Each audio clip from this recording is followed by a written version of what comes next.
Hey guys, welcome back to Wuthering Waves. In today's video, we are taking a look at the tier list for Wuthering Waves that Pridewind have put up. And before we get into it, we are only like 2 days away at the time of recording this from the release of the game. So we're going to do a $100 giveaway in this one. Just be subscribed, leave a comment, and you'll go into the draw. I'll announce the winner about a week away in a community post, but we're about 12 hours away from the pre-download as well. So make sure you clear up some space. I've got a clear hard drive space. I'm always in the red zone, so got to get that sorted. But let's get into the tier list. Now, before we go through characters and start talking about them, I'm going to go through the criteria and stuff that we have here. All right, guys, before we go through disclaimers, I realized after recording the disclaimers that it took me like 7 minutes into the video before we finished them. So I will leave timestamps if you want to bounce past this, but just don't be that guy flaming Pridewind for their list because you didn't read the disclaimers. It's all I'm saying. They're there because I don't want them to get flack and I want to go through everything. But if you don't want to do it and you're just curious about the general chat about the characters, then feel free to skip.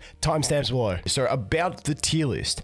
The tier list assesses characters based on their combat potential in Wuthering Waves' current most demanding content, Tower of Adversity, which is like Genshin Spiral Abyss or Star Rail's Memory of Chaos.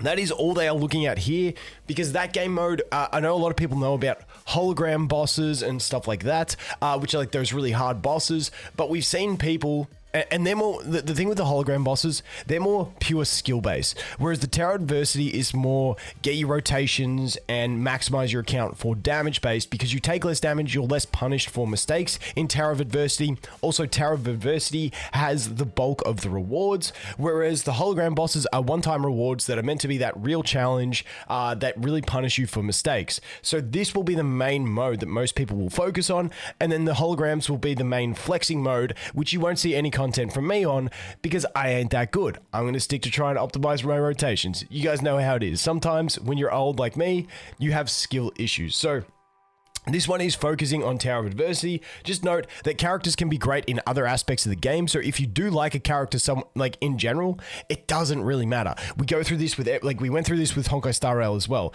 The rewards that you're missing out on for maybe missing out on one clear or something like that is not crazy, and you're better off having fun, especially more so in these games where they're action games, and a playstyle of a character is probably the most important thing to enjoy in a game, as opposed to saying, I have the max damage. So if you want to just play a character, don't worry if they're low on the list, just play them anyway, because the game is about fun, and if you like the mechanics of a character, it's not going to like ruin your account. So just keep that in mind as well. Skill ceilings. They basically just... I basically summarized everything that they put in this section here in my own words, because I suck at reading, essentially is what it is. So then we have criteria. All characters are assumed to utilize their full best 3-man team, played with optimal rotations without mistakes. Yeah, because that's how I play. Using the best Echo main sets and correct energy regen values. Energy regen is an important thing.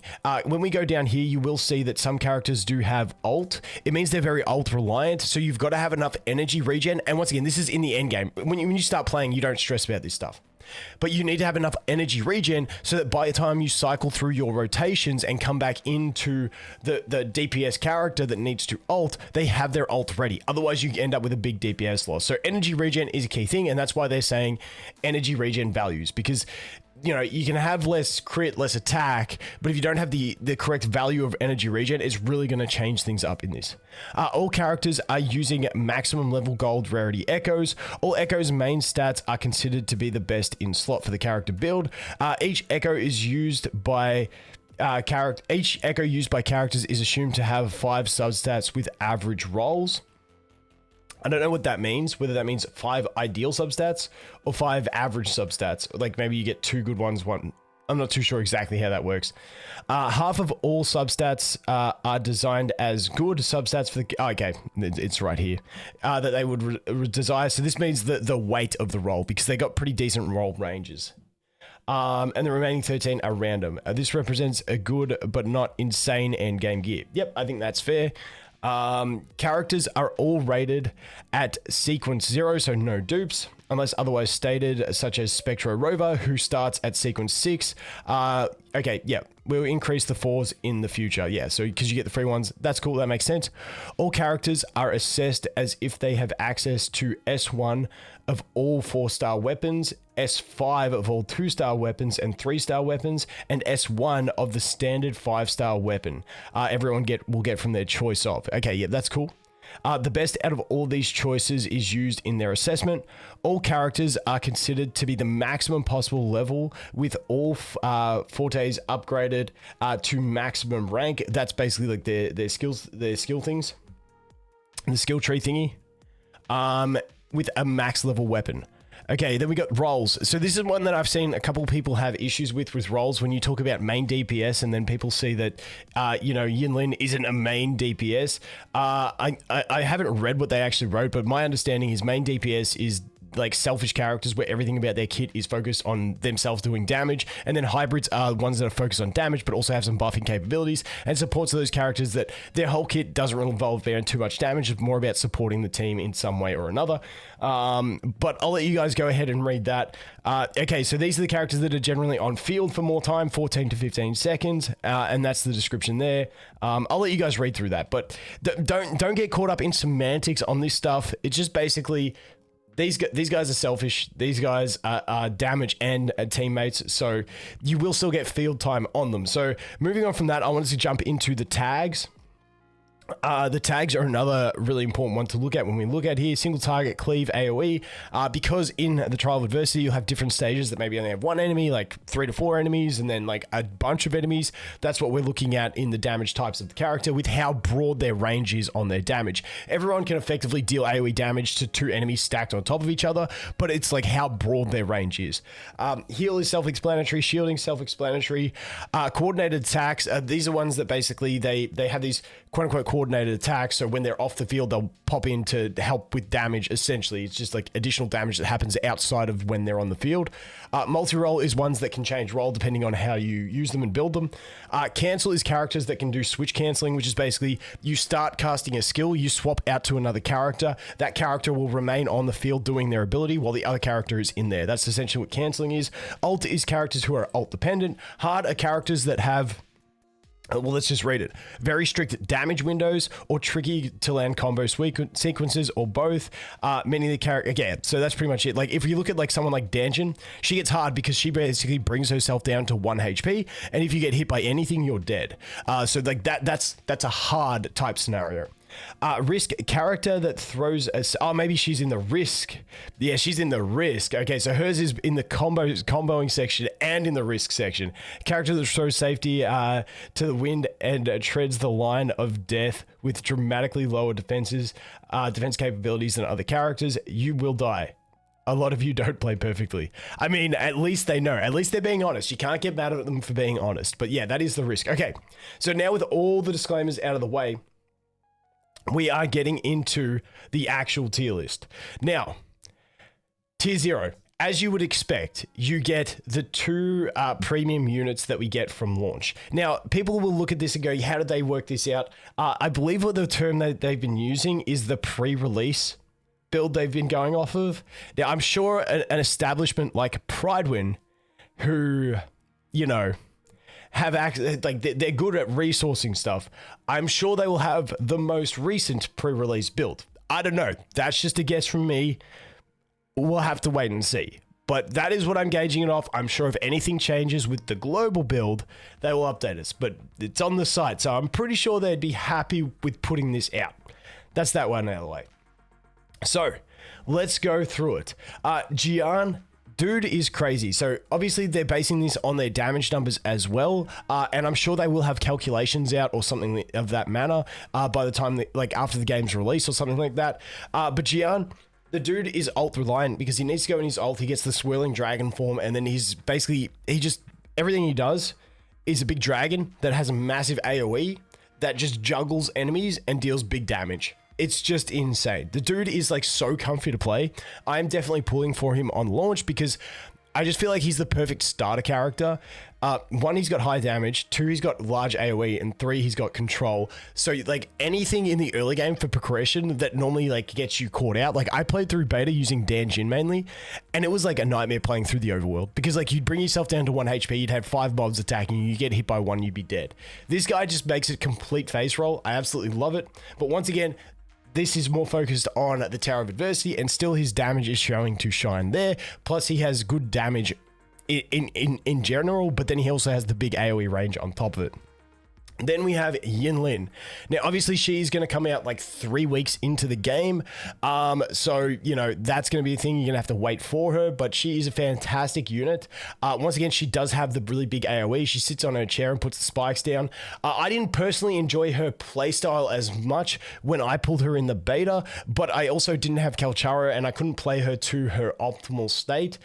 So, you know, it's a bit different in that. So she's also got cancelling. So the cancelling is fantastic. I've mentioned this in videos before. I've seen some replays on Bilibili of these dudes going ham, like skill levels beyond what I could dream of, where they're basically using Yinlin and Kelcharo, and because both of them have skill cancelling, they're just both on the field 100% of the time.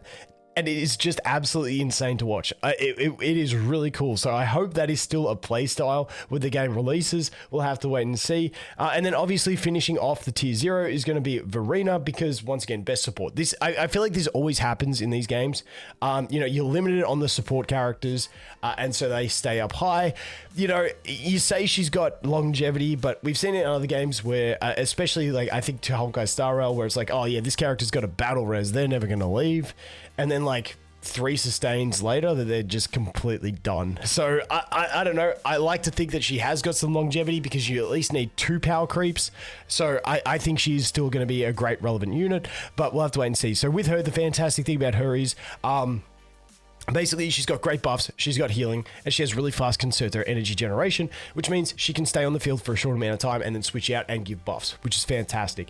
Kelcharo, once again, he is basically tailor-made to be used with Yinlin. These two are a fantastic, fantastic combo.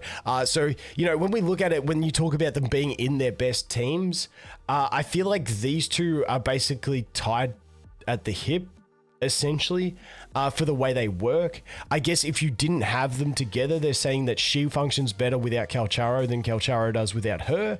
But I don't know what team you're really putting her in without Kalcharo, to be honest. But yeah, that's kind of what we're looking at in that one. I don't 100% know the reasoning for her up there, but not him. I do think that in general, Jian is better than Kalcharo.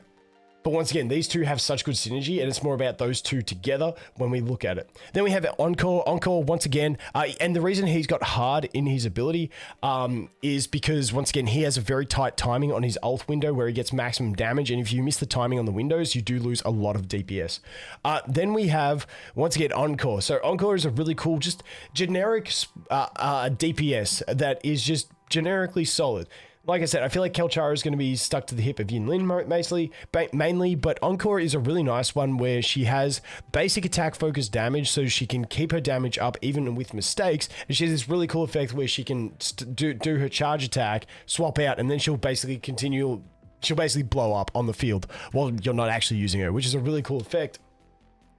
Next up, Mortefi. Mortefi is basically our ideal buffer for Jian. He buffs heavy attack damage. Jian's main damage source is heavy attack damage, so he is going to be like at the hip of this guy for most people that pull for him. The fantastic thing is that we do have him on the banner of Jian as well, so that you're going to be able to get copies of him whilst you're also pulling for the DPS. So you're getting the DPS and the support or the hybrid at the same time. But not to mention, we also have this character in that banner who is going to be like our best sort of free-to-play main DPS. Just keep in mind, she is hard to play. She is heavily risky. She was my favorite character in the beta.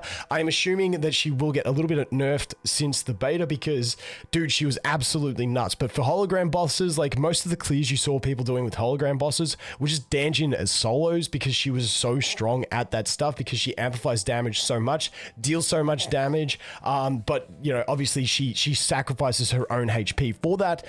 So that is like the kind of awkwardness that she she does provide.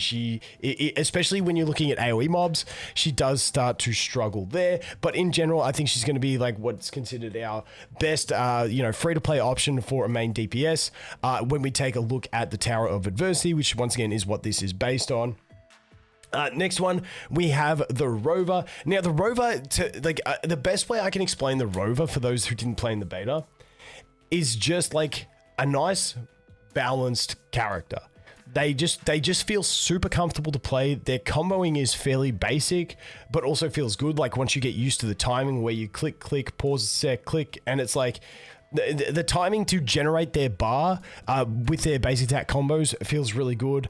Their damage feels solid. Their AoE range is okay in that you can see they're listed as cleave instead of raw AoE because they are more of that. They're not complete single target. They got a bit of range, but it's not like all around like Gian or something like that. So the Rover is actually a really reasonable character, at least for the launch of the game. So we'll have to see where they go. The next one is Sanhua. Now, I really like this character. I'm honestly considering, I really want to have her as a part of my core roster because I just love the playstyle of this character. And this is where I talk about things like I love Dan Jin's playstyle, but I actually loved hers more. It's just that Dan Jin was so OP in the beta. But yeah, once we get a character that really wants to pair with her, I'm super excited, and I'm probably going to try and have her as one of my main units, like I said, because she has this thing where they've got her listed as hard to play. But when she does her intro skill, she puts up like some ice on the field. When she uses skills, she puts some ice on the field. When she uses her ult, she puts some ice on the field. And her whole shtick is that when you do her heavy attack, which is like hold left click, it has like a little meter that goes across and it has a range that you've got to land it in. And if you land it in that range, she does a plunge attack. And if you have any ice on the field, she's going to shatter that ice and deal damage. And when you basically use her intro skill, into her ultimate, she's got 3 on the board. Then like when you use those, it also increases the range of the window to do the click thing, which makes it a lot easier. And then you can just smack it. You shatter the ice. I just think she looks incredibly cool. I loved testing her on the beta, but I never like geared her up properly to test her damage. So that is a character I absolutely love. And like I said, this is just me reflecting the idea that it's a game about having fun and character playstyles. And honestly, she is one of my favorite playstyles up there with Dan Jin. Then we have Baiji, I think it is. Dude, I apologize too. I suck at names. But she's basically our next like core healing option. When we look at the other supports here that have been placed in the supporter role, I feel like, you know, she could also go into this hybrid type role. She's like an awkward one. She's like a crazy like solo unit with big damage on revenges. You can avoid a ton of damage and stuff like that. But yeah, she's like our last raw like healing support type character, and that's why she's up here. She's got, you know, long buffs, healing over time, stuff like that. She'll be like your second option that you have alongside Encore. Then we have this one. Now, I don't know how to say this chick's name. I always say Chixia, but I have no idea how to say her name. Honestly, I don't know too much about this character. When I played her in the beta, you get her for free at the start. I really didn't like her playstyle. The guns just didn't feel good to me, so I'm not even going to pretend like I know about her. Because I don't. All I know is you'll need to swap to her to shoot things in like mini games, which is super annoying. But besides that, I was not a fan of her myself personally, so I can't really comment on her. They probably do have write-ups here on Pridewin already. Let's have a quick look. Do they have passive skills review? Okay, they've got reviews, so you can go ahead and you can check out their review if you're interested in that character. So let's go back. Oh, over here. All right, there it is. All right, so moving on from that, we have Ling Yang. Like I mentioned in my which character to select from the selector, the dude feels a little bit clunky once he gets up high. I think you can definitely get used to it and get good at him, and his damage numbers just seem to be low, and that's basically why they put him there. Then we have Jian Jin. Now, it hurts me seeing her this low on the tier list because I know people are going to go, she's shit, but she's honestly one of my favorite characters. Just her animations and the way she plays, the whole Kung Fu Panda type vibe, I absolutely love it. I think she's a fantastic generic character for generic game modes. And like I said, you don't need to build specifically for this mode, because if you don't like 100% clear it, you're only missing out on a few rewards as opposed to if you played the full meta. So I wouldn't stress too hard. Plus, you can probably end up getting all the rewards anyway using whatever characters you want. So yeah, I really love this character, but unfortunately, as I mentioned in my previous video, she's sort of a jack of all trades, master of none. And because she has that shielding, she kind of sacrifices your team's damage for that extra survivability, which in this mode, Tower of Adversity, especially once you're max level and geared, the survivability isn't the biggest issue. The biggest issue is getting your DPS up and maximizing your rotations. And that is kind of where she falls off in that sense. Next up, we have another guy whose name I can't pronounce.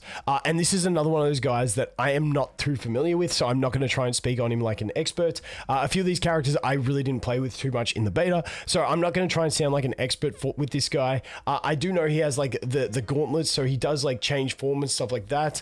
But once again, I'm not too familiar on him, so I'm not going to speak on him too much. I do apologize if he was your favorite character. But moving on to Yang Yang, we all get Yang Yang. I actually really enjoyed Yang Yang. I thought she was a really fun character. I enjoyed her combos, but once again, she's more of a grouping supportive type character. Her whole shtick is that she's good at grouping enemies and getting that AoE swirling happening. So she does do okay damage as well. I kind of find her more as a hybrid, but maybe I am missing something in that. So they have got her as a pure support. But yeah, maybe...